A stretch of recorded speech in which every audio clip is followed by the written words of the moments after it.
भारतामध्ये आज आपण ईव्हीएमवर मतदान करतो. पण एक काळ असा होता जेव्हा संपूर्ण देश कागदावर मतदान करत होता. होय, त्याला म्हणतात बॅलेट पेपर निवडणूक.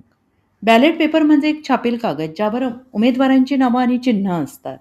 मतदार मतदान केंद्रावर जातो, त्याला एक कागद दिला जातो. तो आपल्या पसंतीच्या उमेदवारासमोर शिक्का मारतो आणि तो कागद बॅलेट बॉक्समध्ये टाकतो. एवढी साधी प्रक्रिया. पण यात अनेक गुंतागुंती होत्या.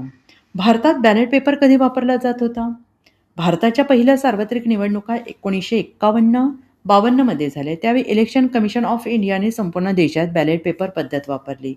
तेव्हा देशात साक्षरता कमी होती म्हणून उमेदवारांच्या नावासोबत मोठी चिन्ह दिली जात होती. हत्ती, हात, कमळ, सायकल इत्यादी. बॅलेट पेपरमधील समस्या काय होत्या तर बूथ कॅप्चरिंग, गुंड मतदान केंद्र ताब्यात घ्यायचे, बनावट मतदान, मतमोजणीसाठी दिवस लागायचे, कधीकधी हजारो बॅलेट पेपर रद्द व्हायचे आणि त्यात मानवी चुका जास्त व्हायच्या. मतमोजणीच्या वेळी मोठमोठे हॉल भरलेले असायचे आणि हजारो कागद हाताने मोजले जायचे. काही वेळा निकाल लागायला 2-3 दिवस लागायचे. मग ईव्हीएम का आणली? तर या सर्व समस्यांमुळे भारताने 1990च्या दशकात इलेक्ट्रॉनिक वोटिंग मशीन म्हणजेच ईव्हीएम मशीन वापरायला सुरुवात केली. आज ईव्हीएम वापरण्याची जबाबदारी इलेक्शन कमिशन ऑफ इंडियाकडेच आहे. आणि ईव्हीएममुळे जलद निकाल, कमी चुका, कमी खर्च, कमी मनुष्यबळ, पण तरी ईव्हीएमवर वाद संपलेले नाही. पुन्हा बॅलेट पेपर आणावा का? काही राजकीय पक्ष आजही म्हणतात बॅलेट पेपर सुरक्षित आहे. त्यांचं म्हणणं आहे की कागदावर मतदान केले छेडछाड शक्यता कमी असते. तर दुसरीकडे सरकार आणि निवडणूक आयोग म्हणतो ईव्हीएम प्लस व्हीव्हीपॅट प्रणाली सुरक्षित आहे. म्हणजे हा वाद अजूनही जिवंतच आहे. निष्कर्ष काय?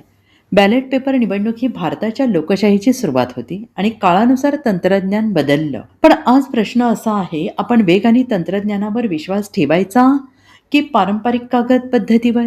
लोकशाही शेवटचा निर्णय मतदाराचा असतो. भारतामध्ये ईव्हीएम प्रणाली लागू झाल्यानंतर अनेक निवडणुका पार पडल्या. भारतीय निवडणूक आयोग सांगतो की ईव्हीएम मशीन इंटरनेटला जोडलेली नसतात, त्यामुळे हॅकिंग शक्य नाही. तरीसुद्धा काही राजकीय पक्ष, कार्यकर्ते वेळोवेळी शंका उपस्थित करतात. व्हीव्हीपॅट म्हणजे काय? ईव्हीएमसोबत आता व्हीव्हीपॅट जोडलं जातं. मतदार बटन दाबल्यावर एक छोटा स्लिप 7 सेकंदासाठी दिसतो. त्यावर उमेदवाराचे नाव आणि चिन्ह असतं. यामुळे मतदाराला खात्री मिळते की त्याचं मत योग्य उमेदवाराला गेलं आहे. जगात काय चालतं? काही देशांनी ईव्हीएम वापरून पुन्हा बॅलेट पेपरकडे वळण घेतलं. उदाहरणार्थ जर्मनी. कोर्टाच्या निर्णयानंतर मशीन बंद. नेदरलँड. पारदर्शकतेच्या कारणावरून मशीन काढली. तर दुसरीकडे ब्राझील. पूर्णपणे इलेक्ट्रॉनिक मतदान पद्धती. इंडिया.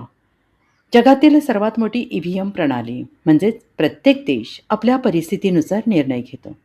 लोकांना कागदावर शिक्का मारलेलं मत जास्त खरं वाटतं, कारण ते डोळ्यांनी दिसतं. मशीनवर विश्वास ठेवण्यासाठी लोकांना तांत्रिक माहिती आणि पारदर्शक प्रक्रिया समजावून सांगणं गरजेचं आहे. भविष्यात काय होऊ शकतं? तंत्रज्ञान दिवसेंदिवस बदलत आहे. ब्लॉकचेन आधारित मतदान, बायोमेट्रिक व्हेरिफिकेशन, अधिक सुरक्षित प्रणाली, हे सगळं पुढच्या काही वर्षात चर्चेत येऊ शकतं. पण कोणतीही प्रणाली असो, ती सुरक्षित, पारदर्शक आणि सर्वमान्य असली पाहिजे. अंतिम विचार: ईव्हीएम की बॅलेट पेपर हा वाद संपणारा नाही. पण लोकशाही जिवंत ठेवायची असेल तर प्रत्येक नागरिकाने मतदान करणे आणि प्रक्रियेवर लक्ष ठेवणे जास्त महत्त्वाचे आहे. कारण शेवटी मशीन नाही, निर्णय देतात ते मतदार.